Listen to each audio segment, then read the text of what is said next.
Labas, gesas, čia užsimaniau parūkyti dešrelių. Iš kurių prieš 10 minučių ugnis kūrenasi, nes stipriai šį kartą kūrenu alksnių, nenaudoju visai žarį jokių. Dešrelės yra šitos faršo, nevirtos, nerūkytos iš parduotuvės, tiesiog nusipirkau.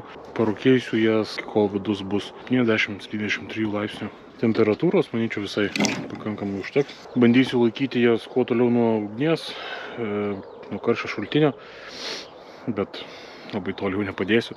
Temperatūrą bandysiu palaikyti maždaug apie 100-120 laipsnių. Na ir dūmai, kad eitų ne per didžiausių, nebūtų labai daug baltų dūmų kylančių. Tai bandysiu palaikyti tokius parametrus. Dedu dešreles tolimiausiam krašte nuo ugnies. Čia ant 2 pakopų yra.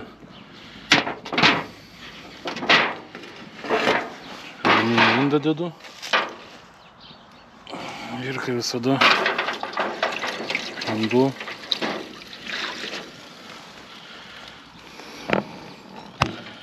Toje pusėje, kur kyla ugnis. Ai, kaip. Ir dabar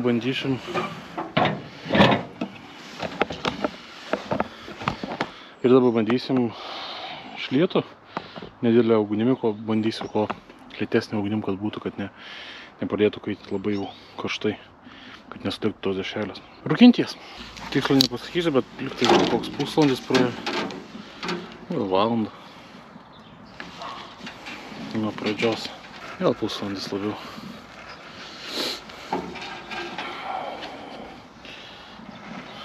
Vidinė temperatūra 50, 62, 64. Dar norėtųsi biškutį aukščiau pakelt. Šia dėl tas yra faršas.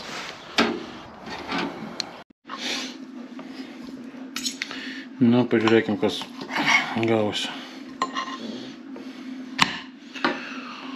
Na, šiek tiek dūmo pateko. Vidus iškepęs. 73 laipsnių. Puikiausiai.